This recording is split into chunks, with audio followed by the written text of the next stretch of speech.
Hi. Sorry, running a bit late doing all the technology.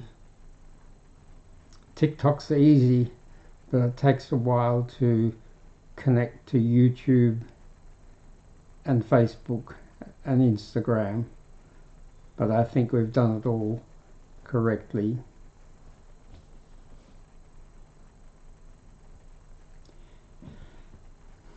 Two days ago,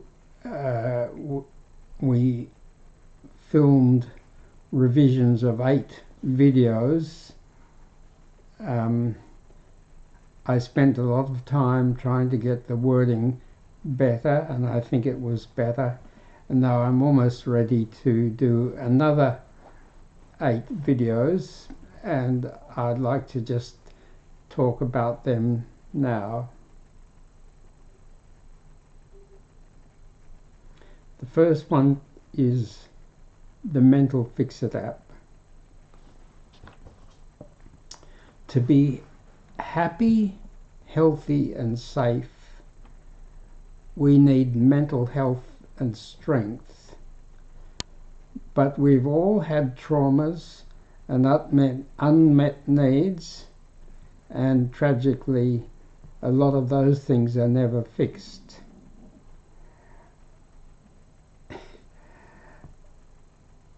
As a doctor for 53 years, first in hospitals, then many years as a suburban family doctor, then for 5 years having my own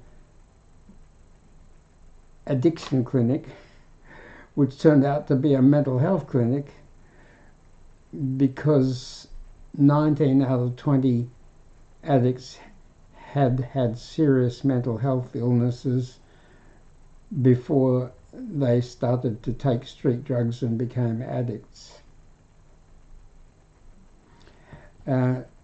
So my addiction clinic became a dual diagnosis clinic, which all addiction clinics should be. Dual diagnosis is where you diagnose and treat mental illnesses at the same time as you treat the addictions, because if the mental illnesses are what caused the addiction, it's going to be very hard to get people off the addiction if the cause is still there, and they're almost certainly going to relapse. If they've still got the problem that made them an addict in the first place, why won't they relapse? I'm glad to say that today you can go online and find lots of clinics doing dual diagnosis. But when I started in the late 1990s, I couldn't find anyone doing dual diagnosis. I went to all the addiction clinics in Perth and Sydney and couldn't find a single addiction worker who knew what caused addiction or was interested in mental health.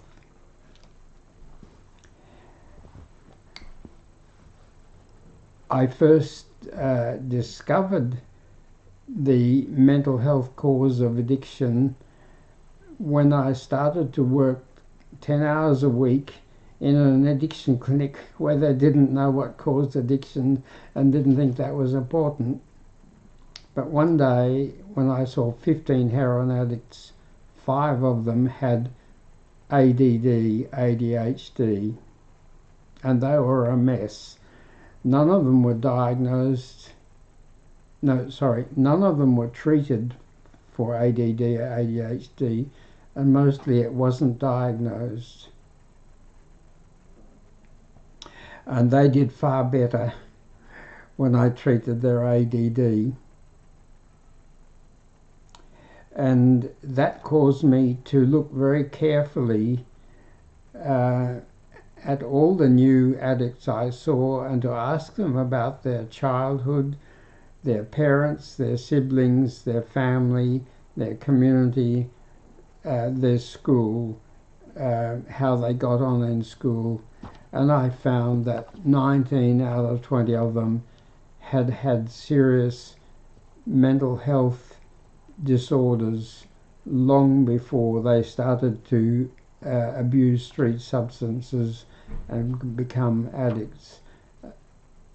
And most of them had 2 or 3 mental health disorders. The mental health disorders were mostly, the commonest were worry anxiety disorders, general anxiety, social anxiety, panic attacks, obsessive compulsive disorder, and various phobias. The next was major depression, then bipolar disorder, ADD, ADHD, post-traumatic stress disorder, severe low self-esteem, what I call PTF, which is post-traumatic evil focus, obsession with Guantanamo Bay, the CIA, and conspiracy theories, and then a few with schizophrenia and some with autism. I still remember one lady who had 5 major disorders.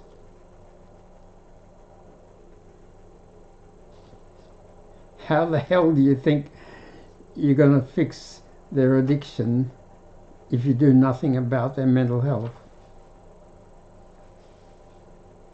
But in Western Australia in the 1970s they separated mental health care from addiction care. So were the mental health clinics, but the mental health clinics refused to see addicts, just wouldn't give them an appointment. And the addiction clinics didn't know about mental health and didn't want to know about it. Not our business. We're treating addiction. And how were they treating addiction? Well, 98% of it was heroin, and they just got a 10-minute prescription for methadone. That was in the late 1990s. Methadone was discovered in 1938, so it was 60 years old. Wow.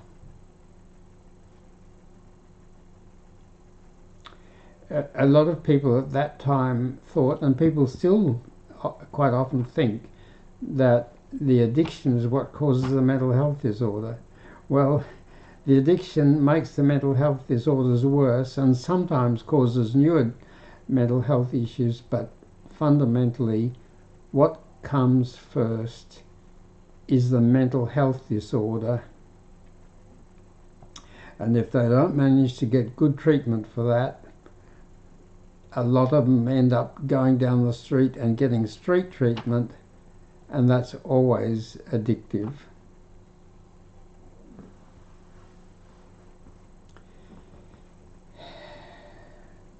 So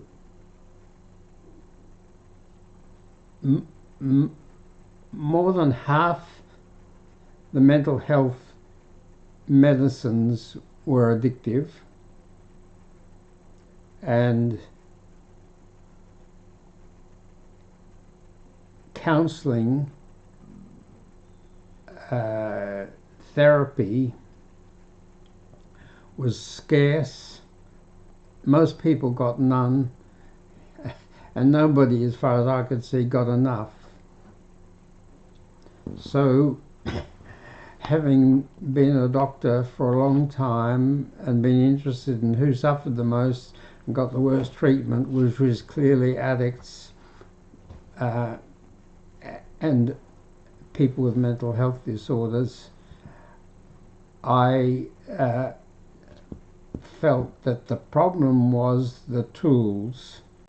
There were only two tools for mental health and addiction. For everything else, we have lots of tools, lots of very good tools, but the two tools for mental health and addiction had great weaknesses. The first tool, talk therapy, had the weakness that to be a therapist you needed a 4-year psych degree or a 7-year PhD or a 6-year medical degree plus 5 or 6 years of psychiatric training to be a psychiatrist. So those people were highly qualified, expensive, and there was never enough of them. And they had waiting lists. The second weakness with talk therapy was it's so slow. You need an hour to assess a new patient. And then they need to come back and see you once a week for preferably 3/4 of an hour for quite a long time. The Medicare government health service for many years didn't cover psychologists, and then they started to cover psychologists, 5 sessions a year and then 10 sessions a year and then more, and recently cut back to 10 sessions a year, and people say 10 sessions is not enough. Well, it's not enough if you've got weak tools. The other tool is medicines, and medicines have a terrible problem.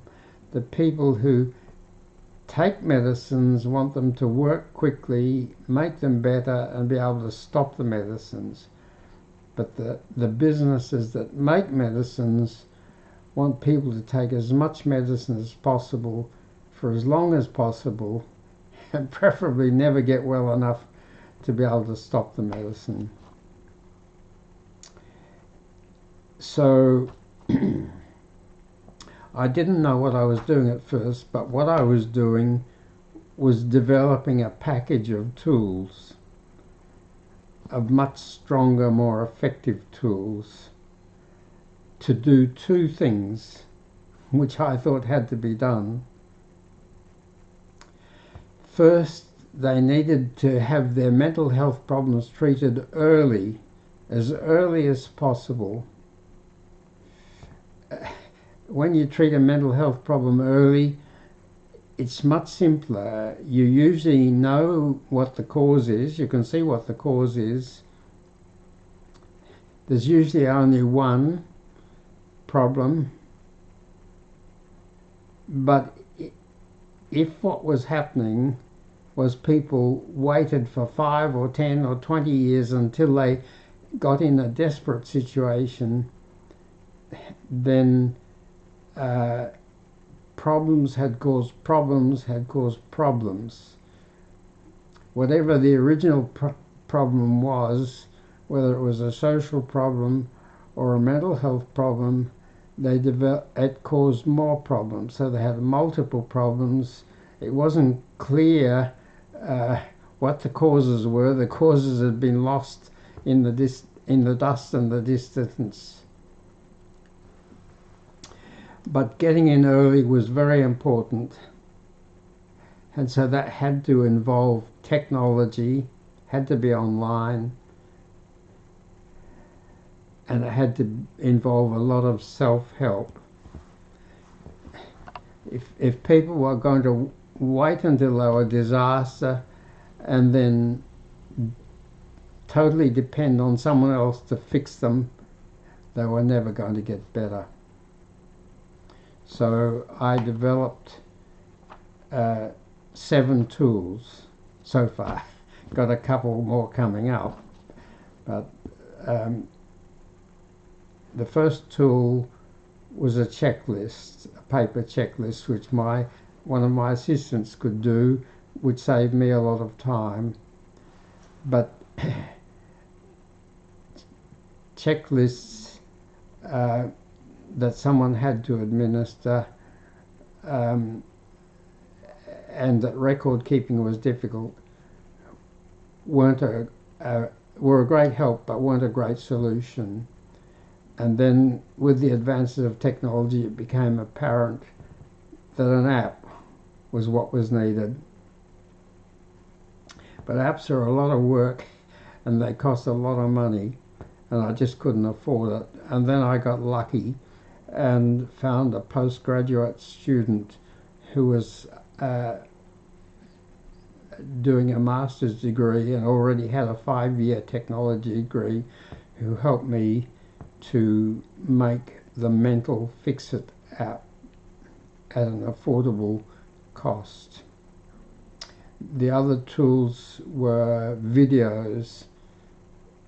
There's no faster, easier, better way to understand a mental health or addiction problem than to watch a video on it over and over again. At first my videos were long, 10 years ago, 15 years ago, and people watched long videos then, but they stopped watching long videos. So in the end I had to make 1-minute videos, which is what most people seem to want now. Originally I had 9 7 to 12-minute videos which people stopped watching, so I thought, I got to make them better. So I spent a lot of time making 31 7 to 12-minute videos. But my original video, my first video, it had 10,000 viewings in 9 months, but the new videos struggled to get 200 views.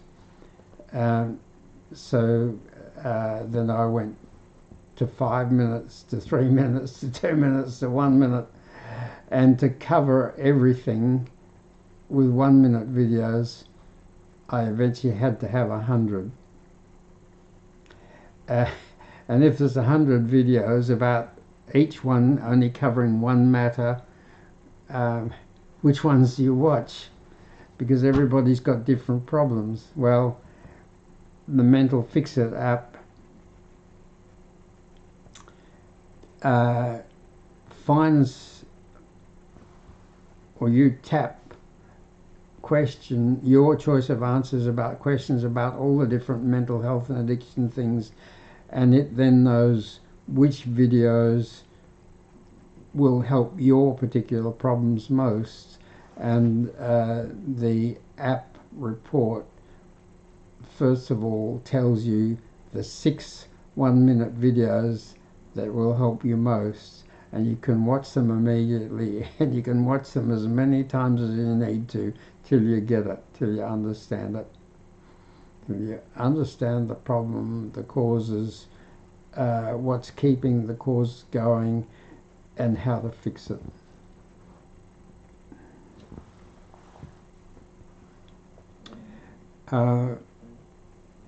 The third tool was websites, and my first website was healthvideos@z.com, and that became mentalhealthvideos@z.com.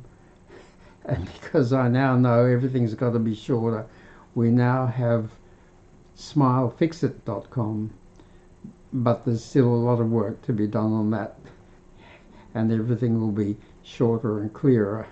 At present it's still too long and complicated. The next tool was live streaming, because a lot of people like to watch live streaming, and that's their best way of getting information and understanding and help. So I now do 1.25 hours live streaming on Wednesday, Friday, Saturday and Sunday at 7 p.m. Perth time, which is 9 p.m. Sydney and Melbourne time, 7 a.m. New York time, and 4 a.m. Los Angeles time. And surprisingly, we get quite a lot of American, Canadian, and UK viewers.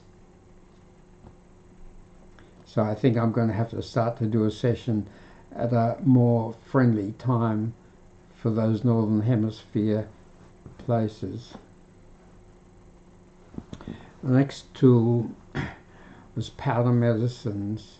In mental health and addiction, you want medicines to work fast. If you're trying to stop panic attacks or social anxiety because you're going into a social situation, you want the medicine to work quickly. And any swallowed medicine, like tablets and capsules, take half an hour to an hour to start working and 1 to 2 hours to become strongly effective. But powder medicine dropped on your tongue and sucked, not swallowed, gets into the bloodstream in 5 minutes and starts working. Your tongue is pink or red because the blood vessels are so close to the surface, and if you drop thousands of tiny grains of powder medicine on your tongue and suck it, it gets into those very superficial blood vessels quite quickly and starts to work. And it's better than that. If the powder medicine tastes very nice, soon your brain and your body connect the nice taste with getting better, and then you have taste conditioning and you get placebo in a relief or effect in seconds as soon as you taste the powder, and the strong effect occurs within 5 to 10 minutes. So that's a great help if you're trying not to have a cigarette, or you're trying not to have too many alcohol drinks, or you're trying to avoid some mental health problem. The next tool was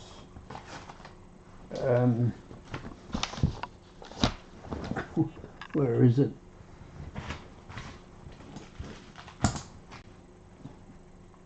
The next tool was pocket powder medicine dispensers. I don't know what I've done with the one that I usually display, but the usual one's red, but the powder is in there, and you carry it in your pocket wherever you go, and as soon as you start to get a problem, you whiz it out and drop the powder on your tongue.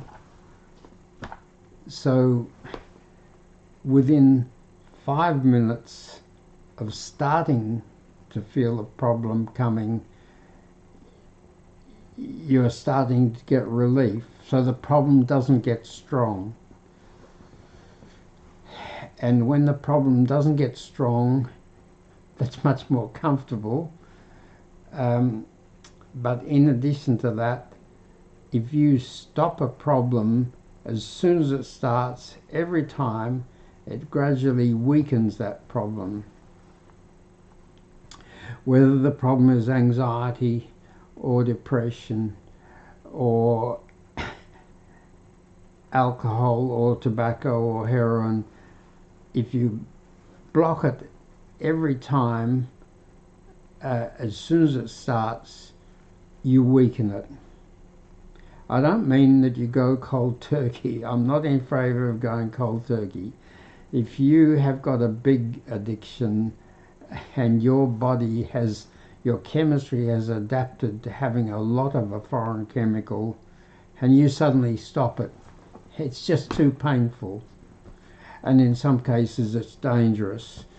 With alcohol you can get delirium tremens, and people die from that. So what you do is, as soon as you start to feel the problem, you drop the powder that's going to relieve it on your tongue. It won't stop it, but it'll reduce it, and that allows you to delay taking the addictive substance, or slow down getting the anxiety attack or whatever, and to have a bit less of the addictive substance, and that or of the mental health problem, and that delaying and reduction weakens the habit. So you can, as the time goes by, it gets easier and easier to delay the mental health disorder or the addiction longer, and to have less of it, until eventually it's quite weak and you can quit the drug, or you can virtually eliminate the mental health illness. So the Mental Fix It app is a great help in helping you to clarify what all your problems are, which 1 minute or under a minute videos are going to help you most, that you can watch immediately and over again, which medicines are most likely to work, which you can research and discuss with your doctor because you'll need a prescription. And also it tells you whether you're on the right treatment, because every time you do the Mental Fix It app, everything you tap on that's a problem, you got worry is severe, depression is moderate, ADD is moderate. Each of those things get a score, and the app adds all those scores together and gives you a total score for that day. And we recommend that you do the check every day or two to begin with, and every time you get a total score, and the app puts the total score in a graph. And if your treatment's right, your graph should be going down. Some of the things that were severe should be becoming moderate. Some of the things that were moderate should be becoming mild. Some things should be getting better. So your graph is going down if the treatment's right. And if the graph is not going down, if it's horizontal or going up, you're not on the right treatment. And it's of great value to know quickly whether or not your treatment is effective, and to be able to modify it to make it effective. The second video I'll be redoing it in the next day or two, filming again the next day or two. A revised version is reduce tobacco craving, smoking, and quit in 6 to 10 weeks. We have a powder medicine that we call Tobacco Fix, and Tobacco Fix has got a little bit of so what smoking does for you is it gives you a little bit more energy, a little boost of a better mood, lift your mood a bit, and enables you to focus. So Tobacco Fix is 3 powder medicines that do those same things, but which are not addictive and don't bugger your lungs and your blood vessels. It's a small amount of modafinil, which is a stimulant which gives you energy and boosts your mood a bit. A microdose of nicotine, which enables you to cut the stronger amount of nicotine in the cigarettes more quickly, and microdose of naltrexone, which boosts your endorphins, your endogenous morphines that make you feel better. So as soon as you wake in the morning, you take somewhere between 1 and 4 doses of tobacco fix, and that delays your need to smoke. You can put off smoking for half an hour longer than usual, and you can throw the cigarette away when there's still a quarter there. And then you repeat 1 to 4 doses of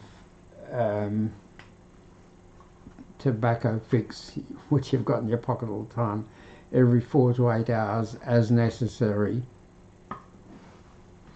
to enable you to reduce your smoking by about a quarter every 1 to 3 weeks. So usually after somewhere between 6 and 10 weeks, your smoking is right down. Your chemistry has got used to not having that nicotine and is stronger, and then you can easily quit, which you should do.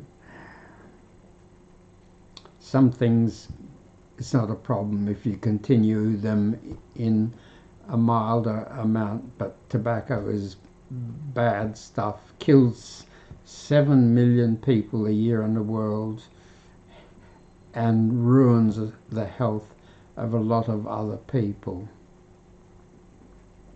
including other family members who inhale your smoke. The next video is comfortably reduce addictive tranquilizer craving and amounts. So many medicines are addictive. It just increases the profits that the pharmaceutical industry can make. The longer people take a medicine and the more they take, the better. And there's 2 ways of doing that. One is you make the medicine addictive, and the other is you make it just effective enough that doctors will prescribe it and people will buy it and take it, but not good enough to cure them. The commonest mental health problems are anxiety, and other very common ones are sleep disorders and ADD. And almost all the medicines for anxiety disorders and sleep are addictive, and the 3 main medicines for ADD are addictive. For anxiety and sleep, it used to be barbiturates. There were many different barbiturates, and they were all addictive. And then in the 1960s, we got these new better medicines, Valium, Seropax, Mogadon, but they were all addictive. I treated a lot of people taking between 20 and 30 Valium a day, and quite a lot taking 50 a day, and 10 or 11, I can't remember which it was, but I had that figure clearly in mind, who were taking 100 a day, and one who was taking 200 a day, who spent his whole day just going from doctor to doctor, telling lies and getting another prescription for 50. One pharmacist told me people would come in with a prescription for 50 Valiums,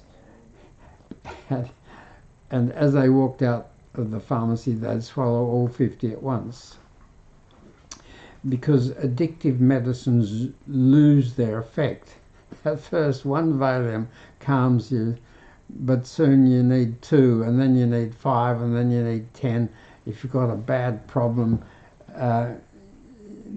you develop resistance or tolerance to the addictive substance, and then you have to have enough to calm your problem as well as overcome the tolerance or resistance.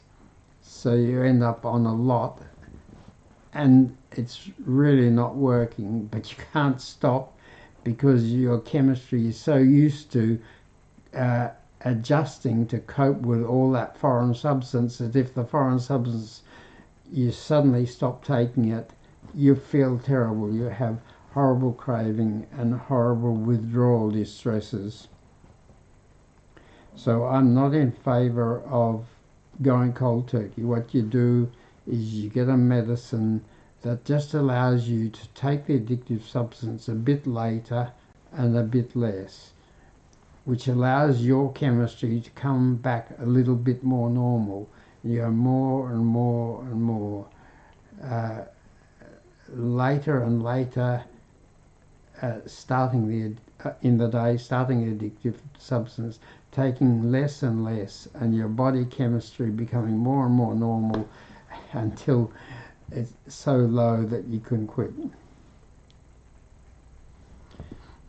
A few years ago, I checked what were the most common prescriptions in America. Every year they put out a list of the 100 most prescribed medicines, and the 100 most prescribed medicine, the most prescribed medicine for 3 years in a row when I checked was Avanza. Avanza is so addictive. It's such a wonderful relief for anxiety when you first take it, but if you take it for a month, you can't stop. So for addictive tranquilizer craving and reduction in amounts, or quitting if you want, we give you Calm Fast, and Calm Fast is a combination of the calming, relaxing medicine baclofen, which is slightly addictive if you take it on its own, but in a combination you don't need to take enough, and it's not addictive. And so baclofen is combined with mirtazapine. Mirtazapine is an antidepressant that's a really wonderful calming medicine. And the third thing is microdose of naltrexone, and naltrexone boosts your endorphins. Yes, we produce endogenous morphines, over 20 of them, and they help to cut pain and to reduce distress and make us feel better. And that combination of Calm Fast,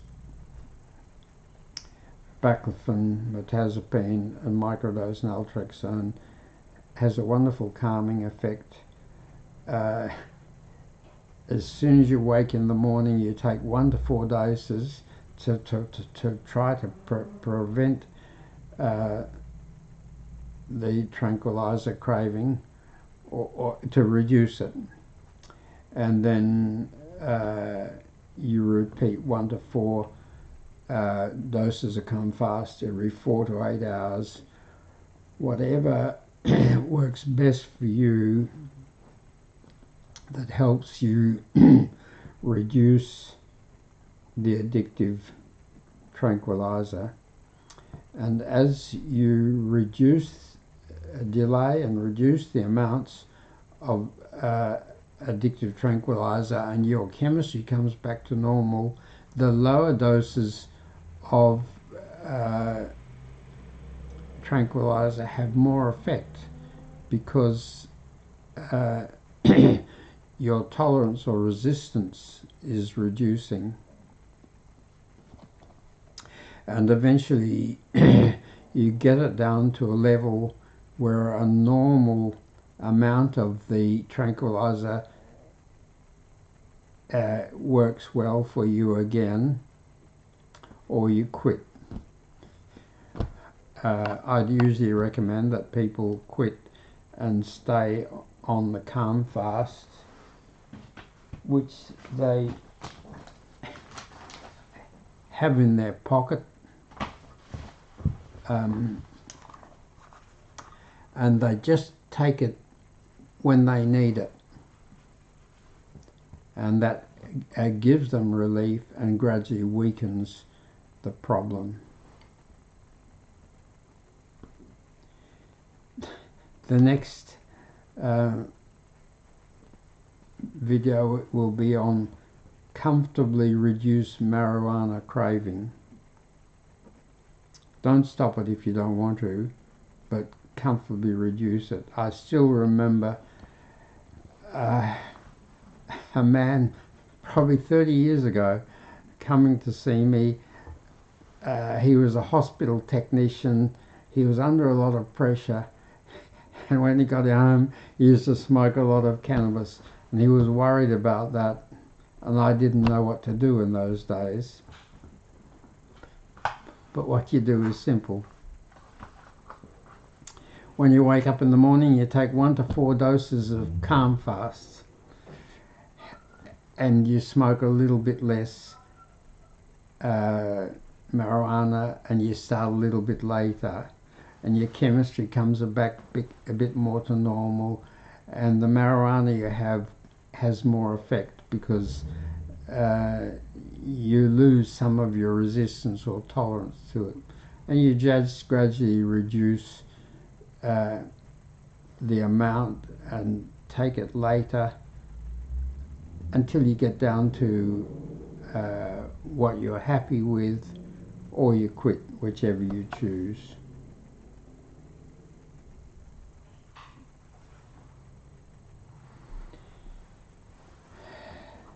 So what about some mental health conditions? What about worry, anxiety, fear, which is the commonest mental health disorder? General anxiety, social anxiety or social phobia, panic attacks, obsessive compulsive disorder, phobias. When you wake up in the morning, have 1 dose of calm fast powder per 20 kilograms or 44 pounds of your weight. Drop it on your tongue from a pocket dispenser. Suck it, don't swallow it. And repeat it when you have to. It starts to relieve the anxiety within 5 minutes. So if you take it when you first wake up, or as soon as anxiety starts, it doesn't get strong, which relieves you from suffering, and also that weakens the worry anxiety habit, because worry anxiety is a habit. What happened was that at some time in your life, perhaps when you were a baby or a small child, or when you first went to school, or later, or when your marriage screwed up, or you had money worries or whatever, you had so much worry that the electrical flows and triggers and the chemistry flows and triggers that underline anxiety got stronger and stronger and stronger and more easily triggered and harder to stop, till they were a mental illness. So you just reverse that. Instead of stepping up the worry, anxiety, you step it down. take Calm Fast, one dose per 20 kilograms or 44 pounds of your weight on waking, and as necessary later in the day. Be careful with driving, because it may slow your reflexes a bit, but it also helps because anxiety reduces your driving skills. And if you can then get the immediate taste conditioning effect, where you start to get relief from worry, anxiety as soon as you taste it. You drop the powder on your tongue, it reaches your taste buds at the back of your tongue, and you immediately get a placebo effect even before it's absorbed, and within 5 to 10 minutes you have a strong effect. And you do that for long enough, the strong electrical flows and chemical flows that cause the anxiety will weaken and weaken and weaken.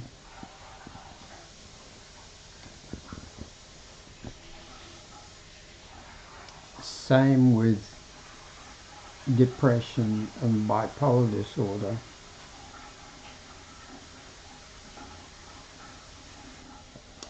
But a slightly different approach.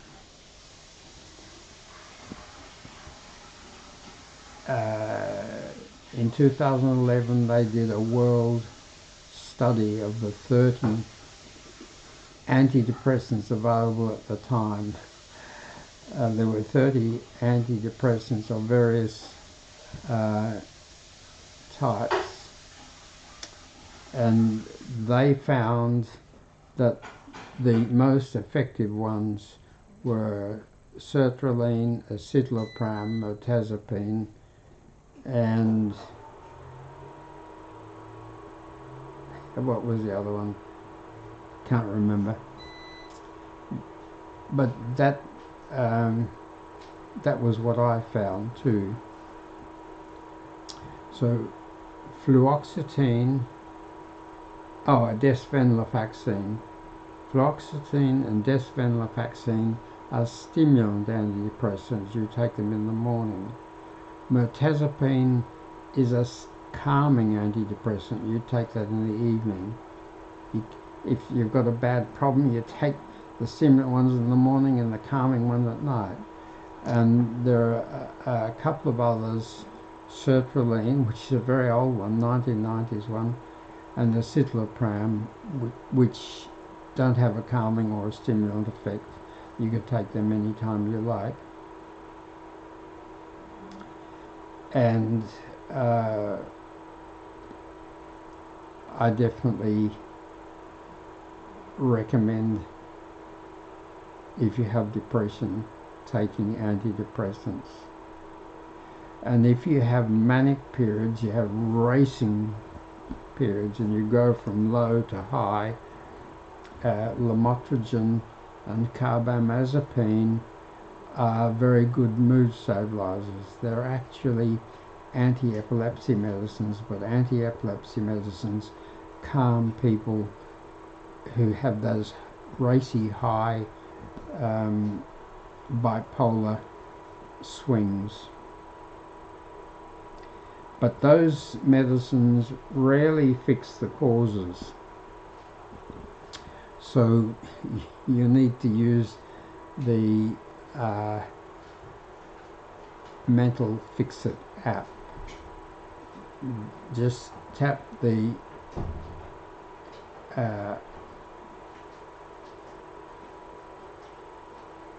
Google Play or app. What is it? App Store. App Store button on your phone, and in 10 seconds download the free Mental Fix-It app, and in 5 minutes tap your choice of answers to the questions and get an instant report that tells you what your lists your problems, tells you which of our videos, under a minute videos, you can immediately watch that will help you most. Our initial version of the Mental Fix-It app took 10 minutes to do, and I thought that was okay, but it's not okay. People want it to be faster than that. When you first do it, it took about 10 minutes, but anything you answered, you tapped no to twice, which meant you didn't have that problem. It only asked you that question again every fourth time. So fairly soon, it went from 10 minutes to 7 minutes to 5 minutes, and you're only being asked the questions that applied to you, but people wanted it to be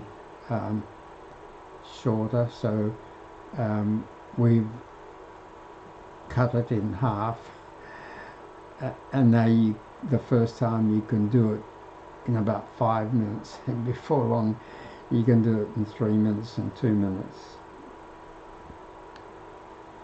So everything that happens has causes, and depression and bipolar disorder, in my experience, usually has several causes, and you can't change past events, terrible things that happened, but you can fix the electrical and chemical damage that they did to you. And with the Mental Fix-It app, you can find things that are still aggravating you, and understand what aggravated you, and are often able to deal with them in a way that reduces them, which makes you better. So always ask why, and if you can find some or all of the causes and deal with them, you'll be better.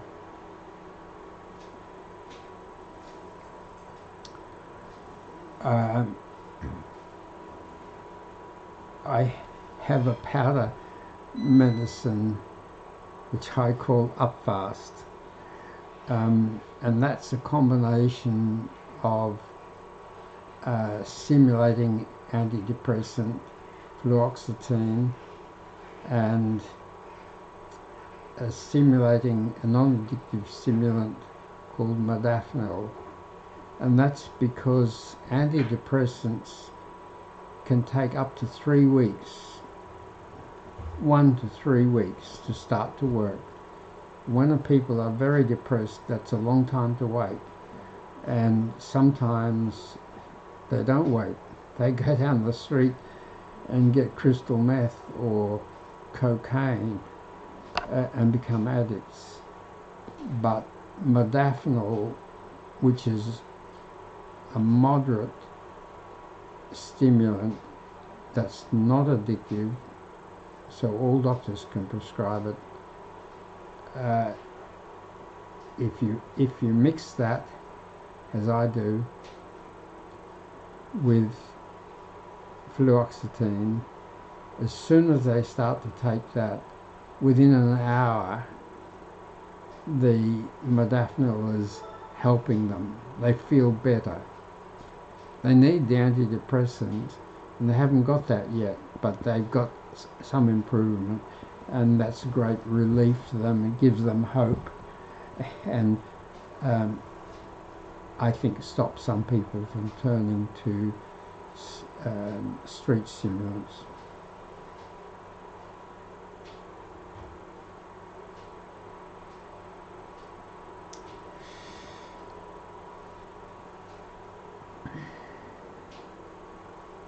And we use Upfast for ADD, ADHD. The three main medicines for ADD are all addictive. They're stimulants and they're addictive.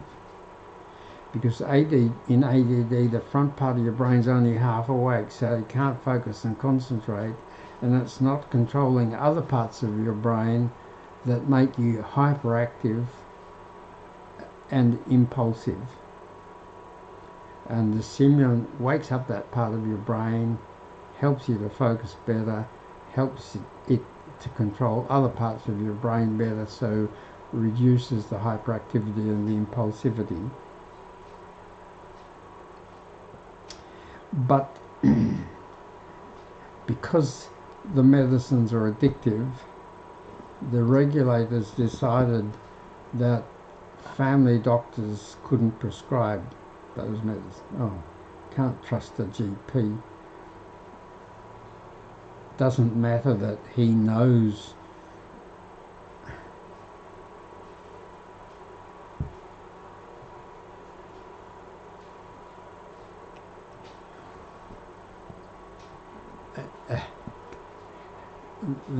the family doctor knows the person, knows the family, knows the local circumstances, and they know the family doctor, and they should be managing ADD, and they don't manage it because they're not allowed to prescribe the medicine.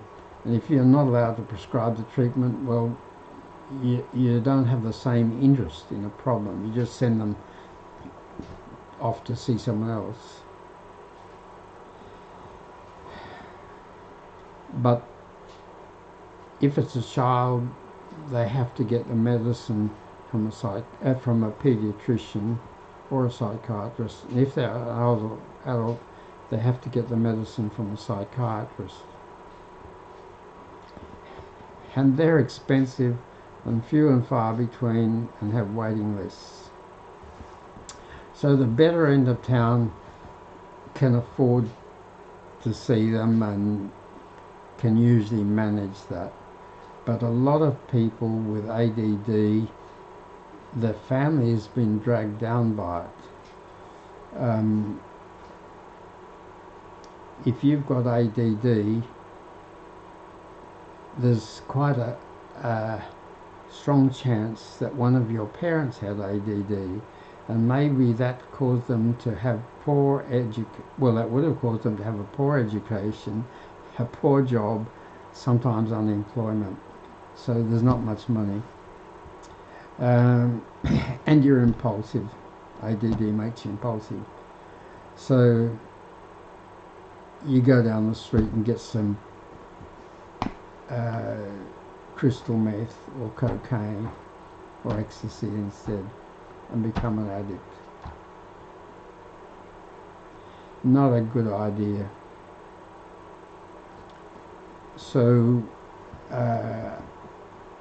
I combined modafinil and microdose naltrexone and called that Upfast, and that is a great help. And modafinil has the great advantage that it works for 8 to 12 hours, whereas those other addictive ADD medicines mostly only work for 3 or 4 hours and have to be taken multiple times a day. You can get sustained release forms, but the sustained release forms often don't seem to work.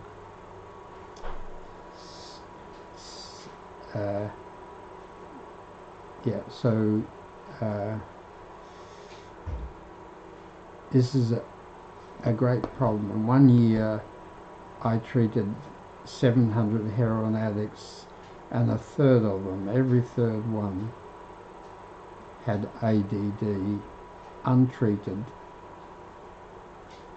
A lot of them undiagnosed, but none of them treated because it's illegal to give them the usual ADD medicines if they're an addict.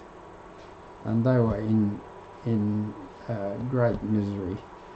ADD is bad enough, but ADD plus heroin addiction is a disaster.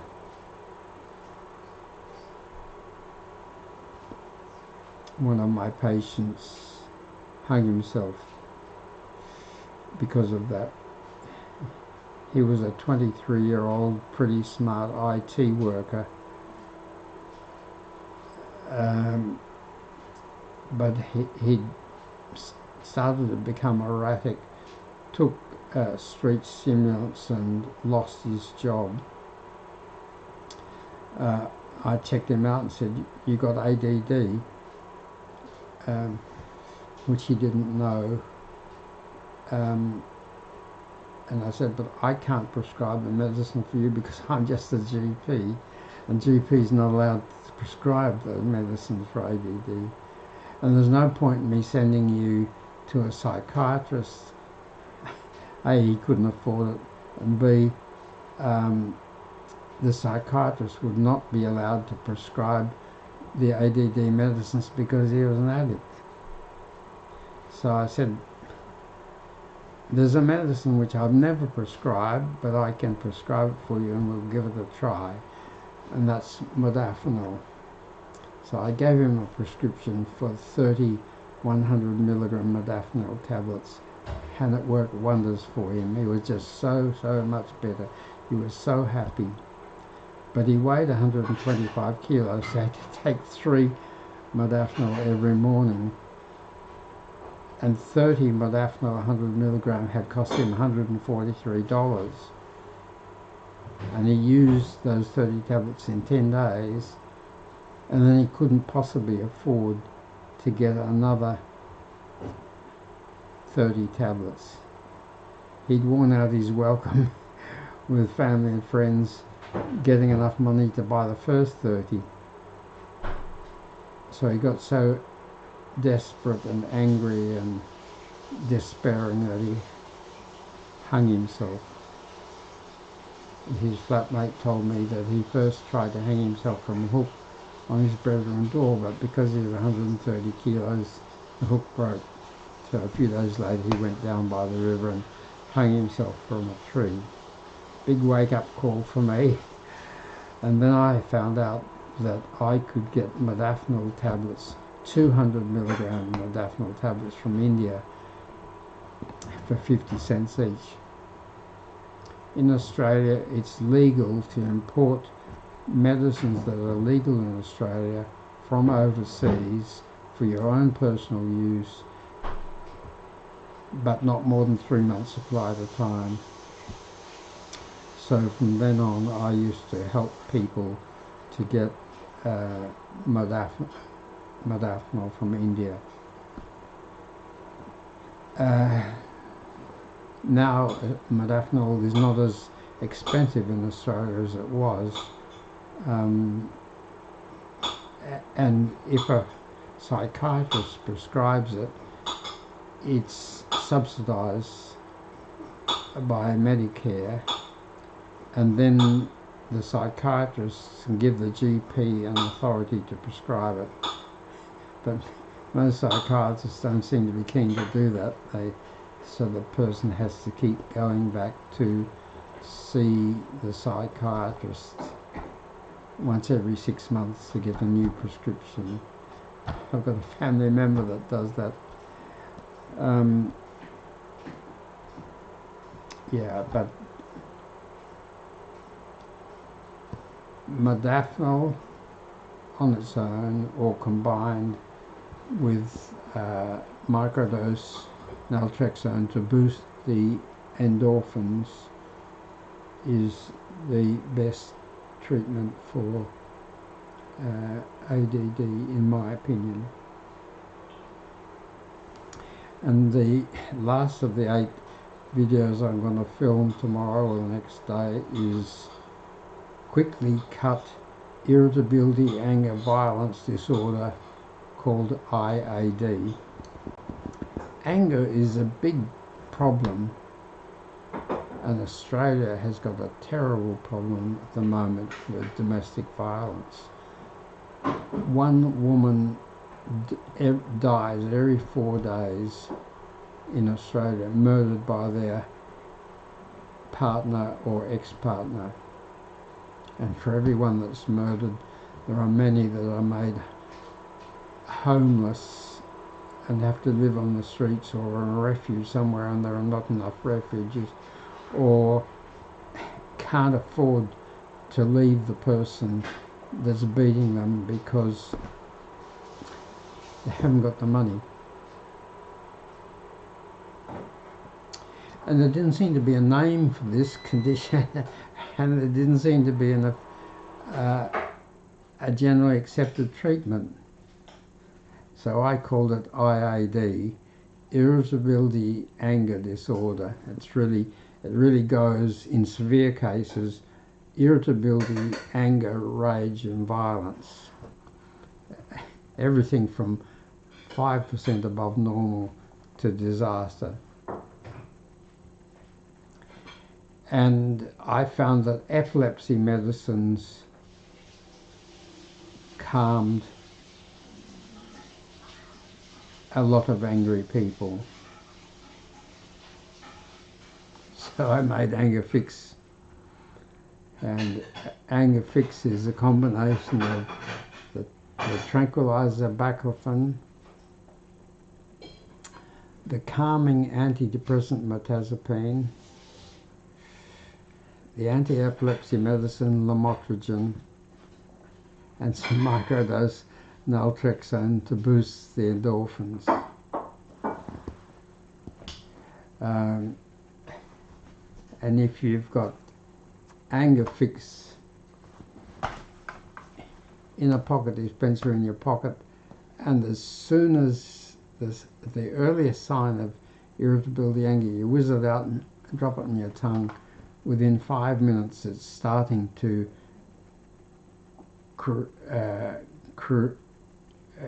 cut back the anger, or to stop it developing.